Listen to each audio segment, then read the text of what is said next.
My name is Laura Gitman. I lead BSR's office in New York, as well as oversee our global membership. And it's my honor to introduce the closing session of this conference. So all week, I have been jotting down words in my notebook that I've been hearing people talk about, knowing that I was going to have to try to summarize 3 days of speakers and discussions and PowerPoint slides and table discussions in just a few short minutes. So I looked at my list of words this morning, and I realized they were not the typical words that we usually hear at a BSR or really any sustainability, maybe even any business conference.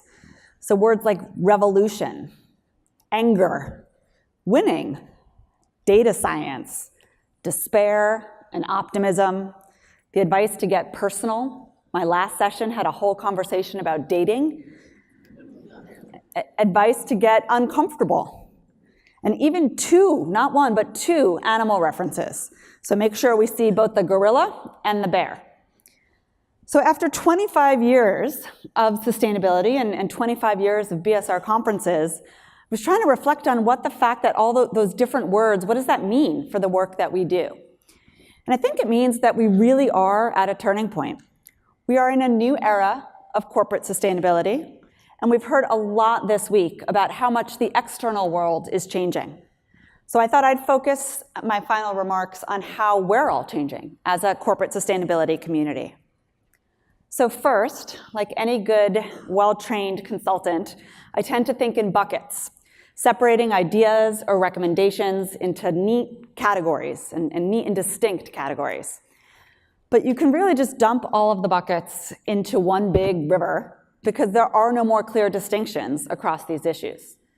Do you start with a climate lens and then talk about how climate change impacts women or health or inclusive growth? Do you start with a gender lens and then talk about how that links to climate or health or economic empowerment? Perhaps you start with human rights and you talk about climate refugees, who are often women, et cetera, et cetera. You get the idea. We can use inclusion as the overall frame, or supply chains as the overall frame, maybe the impact of technology. Whichever issue you choose, the point is that these issues are completely interrelated. The solutions are therefore interrelated as well. So while it will be much simpler to have the luxury of just focusing on one issue, no matter what you do and what your job title says, that is no longer an option. We live in a system, and the solutions are systemic. The second way that I think we've all changed is that the business voice is loud and powerful. And that's not news, but now we're seeing business leaders unafraid to actually use that voice. Business has recognized that it's no longer an option to be neutral. You can't worry about offending your customers, your employees, your investors. Companies are speaking up and standing up for what they believe is right. I'm sure there were plenty of Microsoft customers who have different opinions about US immigration, but Brad Smith still stood up for the dreamers who work at Microsoft. Stephen Koffer of TripAdvisor still used his voice to support refugees, and hundreds of companies, many of you in the room, have stood up and pledged that we are still in for the Paris Climate Agreement. Companies and the people who work inside those companies, there's people inside companies, and they are using their voice, advocating for what they believe, and calling for action. Which brings me to the last way that we've changed. We are done being depressed. We don't...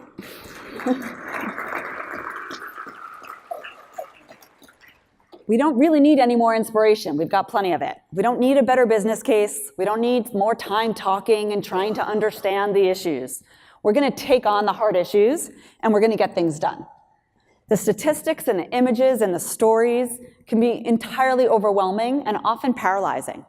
The climate data that Al Gore showed, the photos of women that Annie Griffith takes so beautifully, the immense challenge of the global refugee crisis. But we're not going to shy away from those challenges. Instead, we're going to get up, we're going to get angry, and we're going to get things done. To me, this week was all about action, specific, relevant, and impactful action. So for those of you who are on Twitter, I'd love for you to tweet one action that you're going to commit to as you leave this conference. Tweet it now, Tweet it to BSR, to hashtag BSR17, and think of it a little bit like a New Year's resolution for the sustainability revolution. With that, it is my distinct pleasure to introduce you to Audrey Choi. You may have heard her name earlier this week, as she was the policy advisor to Vice President Al Gore, and he was looking for her in the audience. She's had an incredibly impressive career, spanning multiple industries and sectors, from the Wall Street Journal to the White House to Morgan Stanley. She also has a fantastic TED Talk called How to Make a Profit While Making a Difference that I highly recommend. Audrey brings a unique perspective to her roles as Morgan Stanley's first Chief Sustainability Officer and its Chief Marketing Officer.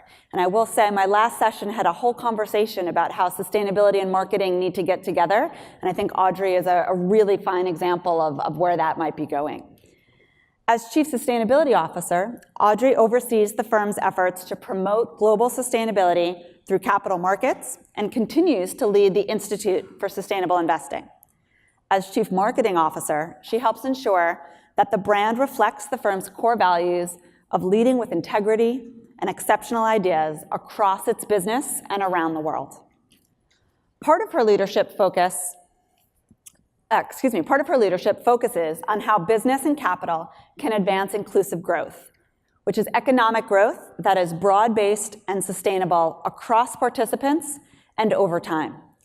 It's this focus on inclusive growth that Audrey will be talking about today, and I'm personally quite excited for her talk, as BSR has been working with Audrey and her team for the past year to prepare for an innovative new paper that was released today. So I'll let her tell you more about that paper. I know Audrey and the Morgan Stanley team are hoping to use this paper as a platform to start a conversation internally inside Morgan Stanley, with investors, and with all of you about the role of business and inclusive growth. So let's start that conversation now and invite Audrey to the stage.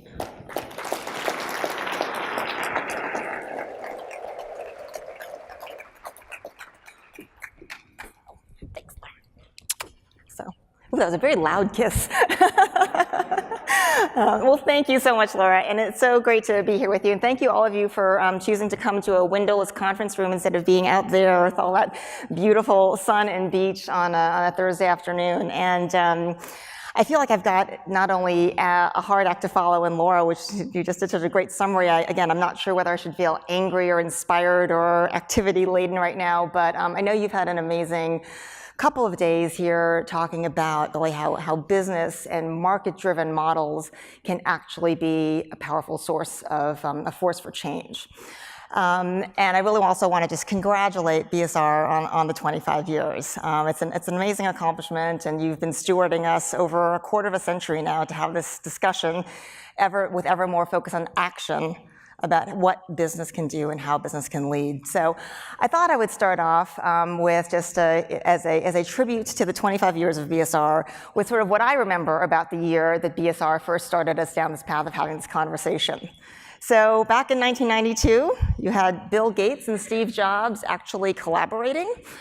Steve Jobs had not yet discovered the black turtleneck and actually wore color and stripes. The big game that was fixating families was on Atari, was Super Mario. It was the first year that the compact disc actually eclipsed audio cassettes as the way to listen to music. The newest phone weighed in at just over 1 pound and promised almost a whole hour of talk time. And the hottest car on the market was the Ford Taurus. So these were really exciting times, if those of you who are alive remember, right? We felt like we were really cutting edge, like this thing called the World Wide Web had just started. It was really exciting. You know, in fact, if you think about what had happened up until 92, there were a lot of changes that were happening. Hang on one second. I'm going to go back for a second. Yeah, actually, I'm sorry, go back. It was really exciting. But when you think about what's happened since then, I think the pace of change has become only more rapid and sort of more stunning since then. So again, if you look, you had productivity that was rising very quickly. You had computing power, thanks to Moore's law, going astronomically. Consistent with that, you had the stock market rising, and benefiting from all that, you had the number of billionaires also skyrocketing. But as we also know, so on the one hand, this looks great, right? This is what economists like to see on a chart, and business people. All the lines start bottom left and go top right, and so it must be progress, and it must be good, and we must all be smiling. And if you were in the top 1%, and you were looking at your wages, you were also very happy. A little bit of volatility there, but overall rising at about twice the rate of productivity. What's interesting, though, is for others, the story wasn't as good. And what I thought was really interesting was that even if you were in the 95th to 99th percentile, there was a big difference. 90 to 95, lower still, and then the entire bottom 90 has been basically stagnant. So this feels like the time where now we should have a conversation about inequality, about the safety net, about the welfare state, about public policy, and we could. And that would be a very important conversation to have. But since we're here as business leaders, as investors, I thought let's take a little bit of a different turn. And let's look at what business folk and investors tend to look at, which is some of the mega and macro trends that are actually affecting what we all do. So again, let's just look at what's the bigger picture besides just all these lines going up and being uneven. So if you look at the world, these are the trends that you've seen in sort of population, that blue line at the bottom, right? Population growth started to really kind of pick up in recent decades, as I'm sure Al Gore talked about a lot. And with that, the needs for water, energy, and carbon emissions have really started to pick up. Consistent with our theme, though, that 1992 pace of change wasn't anything compared to now. If you look at the last 25 years, all of those curves have really picked up. And when you look at projections going forward, the needs are really astronomical. And when you look at all those lines are sort of growing exponentially, the one line that's not on here that I probably should have put on here would be the really uninteresting line that remained completely constant at 1, which is number of planets currently at our disposal. Right? So how you reconcile that with all the growth, again, is something that I think oftentimes is very daunting. Right? I mean, I actually think that this chart is one of the reasons why the climate change movement has so many people acting like the hear no evil, see no evil, speak no evil monkeys, right? Because it's really daunting. It's like I'm one of the, on its way to 9 billion people. Like, what can I do? What can my little company do? What can my little division do? Certainly some larger forces are going to hopefully figure this out. And so I think this is a very daunting and it can be a very sort of scary chart. But since Laura has told us we can't be scared and we have to be optimistic, I always like to think, okay, so supposing you took away the labels on the side and said what this was, and you just showed these charts to a venture capitalist or an entrepreneur, they'd be like, holy cow, this is fabulous. Look at this growth opportunity, right? If I could get, 1% of this addressable market, I'm a billionaire. So this is a fabulous opportunity. And so if you look at it with that optimism, you're right. If you look to just at what needs to happen to provide healthcare, education, housing, food, infrastructure for all those people, it's estimated that by 2050 it will be a $10 trillion annual market. That's 10 trillion additional dollars of needs for all these kinds of things, or 4.5% of world GDP. Not 4.5% of GDP growth, but 4.5% of all GDP. I've never yet met a business person or a trader or an investor who wasn't like, yeah, I'm not interested, who said I'm not interested in $10 trillion of growth. But the question, so we're definitely going to have, more needs, more demand, more potential consumers, more potential businesses. And the big question is, how is it going to happen, right? So is that additional $10 trillion of GDP every year, is it going to be artisanal and organic and shade-grown and circular and reused and vibrant and vital and sustainable? Or, and will the rising tide lift all boats or flood all the homes? So if you think about what is the vision of the future? So one vision of the future is really nifty, right? This is what might happen if everyone who looks at those demand curves is inspired to that sustainability revolution that was talked about. And we end up with this great place of driverless cars, emission-free energy, self-cleaning homes. I'm hoping for the self-unloading dishwasher. And in the blink of an eye, you can be anywhere that your imagination can take you. On the other hand, instead of driverless cars, we could have a future of treeless forests, waterless rivers, clouded skies, and crowded cities. And what's it going to be? And I think ultimately that really is the question that we're all here to talk about is how is business going to lead? Which one of these futures are we going to try to go towards? So I think a lot about stories, right? So my first career was a journalist. I think a lot about stories. And so I think, okay, so what was the story that we were all taught as aspiring business folks? What were we taught was actually going to be the story that we would tell as business leaders? What would be the story that we would be accountable for? And if you're kind of roughly my age or went to business school or did any business course at any point, this is kind of the map of the story that we're told to think about, which is the balance sheet, right? It's got these defined pieces to it. It all kind of ticks and ties. There's defined things that go in the story. And if it's not in one of those boxes, it's not really part of the story that is deemed material and generally accepted. So that's great, except for the fact that anyone who's ever spent a moment in the real world knows that life spills off the page, right? And the noise and the mess and the interactivity where those messy things called people actually act, that's where things really happen. So we have been working with BSR over the course of last year on thinking about what can a corporation do, or what does a corporation do that leads to growth being either more or less inclusive?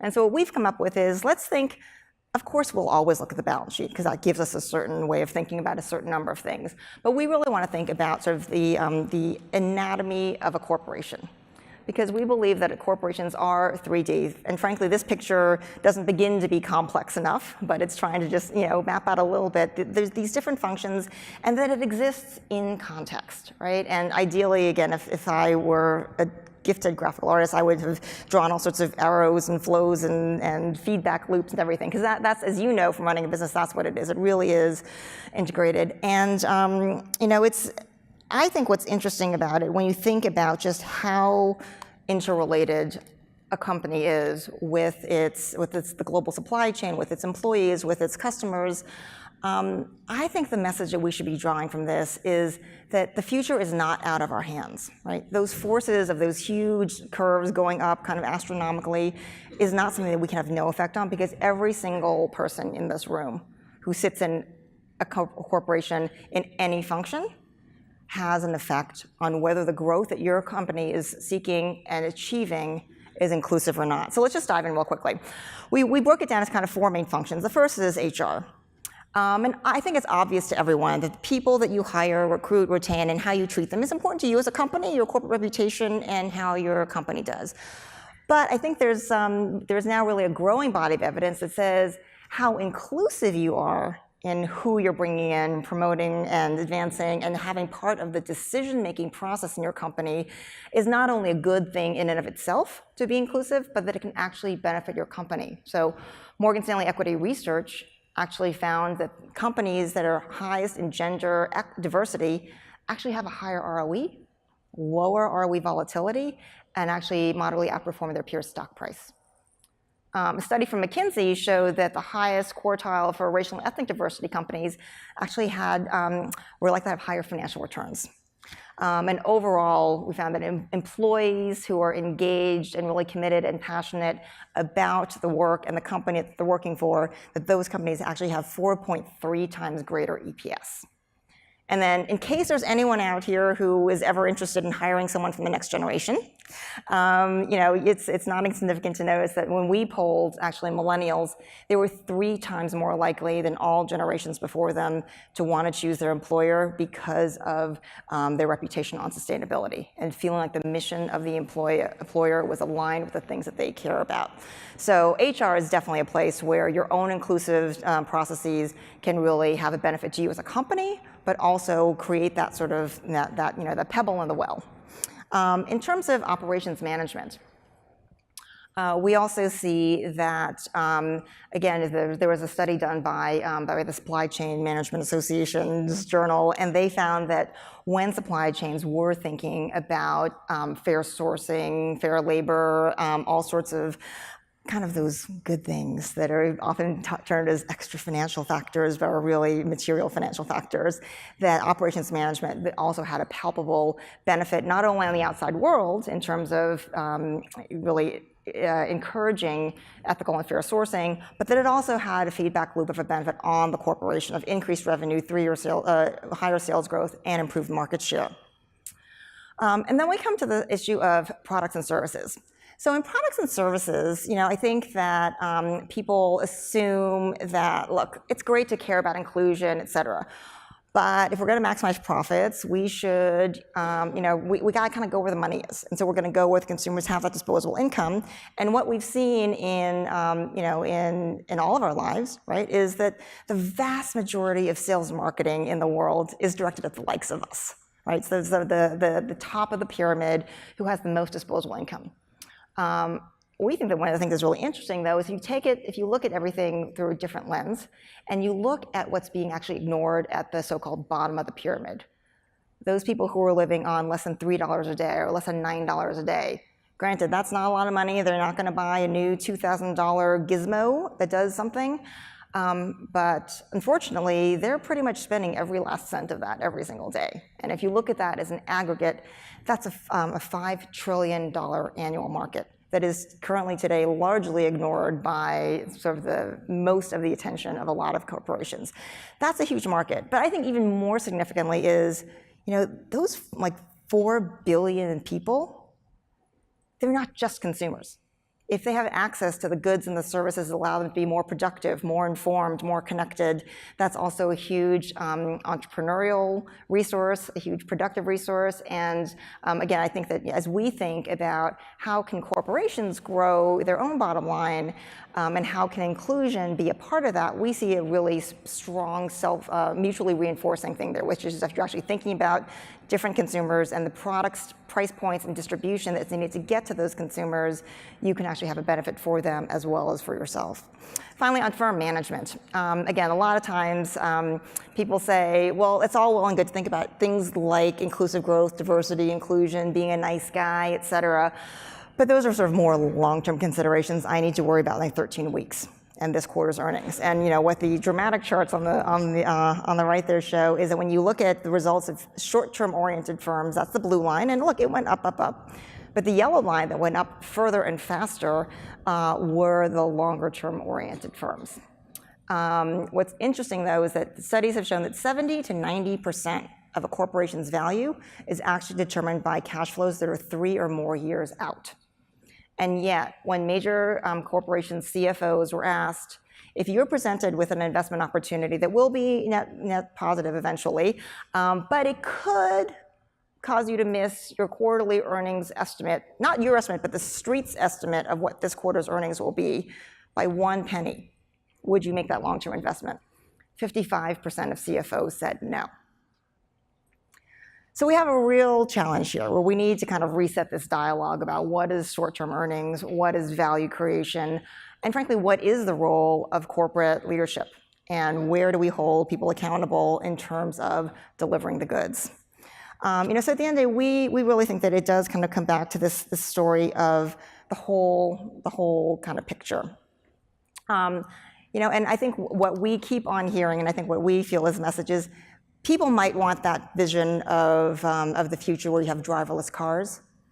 People don't want driverless corporations. People do want corporations to drive with intent, with vision, and with values. And we're seeing that all the time. I mean, as Laura said, now that I'm Chief Marketing Officer as well as Chief Sustainability Officer, I am seeing a really compelling intersection of the two worlds where you are seeing brand value driven by things that might once have been considered sustainability issues. So, 87% of consumers said they will buy based on values. 76% said they will boycott based on values. And 67% of consumers today expect companies to lead on driving positive change. So they are not necessarily expecting or waiting for politicians or government institutions or other leaders to do it. They are expecting us in this room as corporate leaders to be the ones driving towards that vision of the future that we believe is actually sustainable. So, at the end of the day, it really is, I think it really comes down to, what is the story that we want to tell? Again, I really believe that, stories are important. If you think about every culture throughout time, we've always had, myths and legends that are basically how we define who we are as a culture, how we kind of pass on values to our young, and how we keep cohesion as a tribe. And so I think for us, a lot of the story, the question is the defining story of business going to be that balance sheet? Or is the defining story going to be more about this sort of interactive corporation where we are very conscious that every time we place an order or design a product or make a hiring decision or make a strategy decision, that's like the pebble in the well, right? And it sends ripple effects out, and ultimately those ripple effects also come back. And if we create virtuous circles there of, positive energy, I think that's a very, very, very powerful thing. So if that's our story, does the good guy win, right? We think that, and what would it be if we were sort of trying to sketch out the good guy? We think the good guy or the good woman in these stories cares about things like employee engagement, diverse workforce, environmental stewardship, long-term strategy. And again, all of these things are things that, every single day we're having conversations of, are these things just good or are these good business? And again, we're going to be working more on trying to really use some of the data analytics behind that to see, can we really trace the correlation or the connection between these and the possibility for decreasing volatility as well as increasing returns. But we are already seeing the beginnings of evidence that shows that these things do in fact lead to higher growth, higher returns, higher market value, and more jobs. So at the end of the day, again, I think consistent with the theme of really what can we do? We are very firmly convinced, again, that corporations, individually and collectively, are incredibly powerful forces for change and action in our community. That we have the ability, as the people sitting in the strategy offices and the marketing and product development and HR divisions, to decide whether that change is intentional and positive or whether it is kind of running towards the most immediate next deadline that we have to fulfill and possibly not leading us to the right place. So, we are very optimistic that every single person in this room, every single person in your corporation really can have that role to consciously drive towards inclusive growth. And we're very optimistic that that is increasingly how we're going to see business leadership. So thank you for your attention and for all of your engagement in these issues.